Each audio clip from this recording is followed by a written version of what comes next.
Yo, magandang gabi mga katropa no. Gusto ko lang batiin ng congratulations yung mga bagong hire ng Bureau of Corrections, especially dito sa Davao mga katropa no, sa Davao Prison and Penal Farm.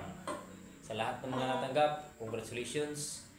Ah, actually mga katropa, kung nakapasok ka man dito sa Bureau of Corrections, actually isang ano na yun isang blessings na yun galing sa taas kasi actually mga katropa, napakahirap talagang pasukin yung Bureau of Corrections mga katropa kasi yung kuta natin mga katropa ngayon, yung lumabas yata ngayon kung hindi ako nagkakamali mga katropa is 1,000 lang yun mga katropa. Tapos buong Pilipinas na yun, whole Philippines na yun mga katropa. Tapos yung 1,000 mga katropa, paghati-hatian yan mga katropa na dito sa Davao mga katropa, parang 200 yata yung mga incoming yung mga trainees mga katropa ng Bureau of Corrections no.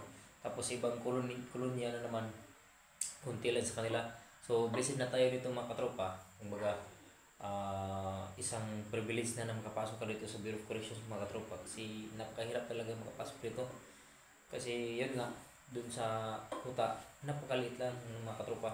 Kaya sa lahat ng mga natanggap no, ingat kayo parati sa training. Tapos attitude lang, huwag lang isipin yung hirap ng training, malampasan din yan. Isipin natin yung pamilya natin, isipin natin kung paano, bakit tayo pumasok sa service ng mga katropa. At isipin natin mga katropa na pag pumasok tayo mga katropa sa mundo ng pagsiservisyo, lagi nating isa lang alang mga katropa, o lagi nating isipin mga katropa na yung paglilingkod natin sa bayan at saka sa kapwa natin tao mga katropa ang isa sa pinaka-importante sa lahat. So magandang gabi mga katropa, at once again congratulations sa lahat ng mga hard Bureau of Corrections or Corrections Officers. Ingat kayo palagi mga katropa sa training. See you mga katropa. God bless.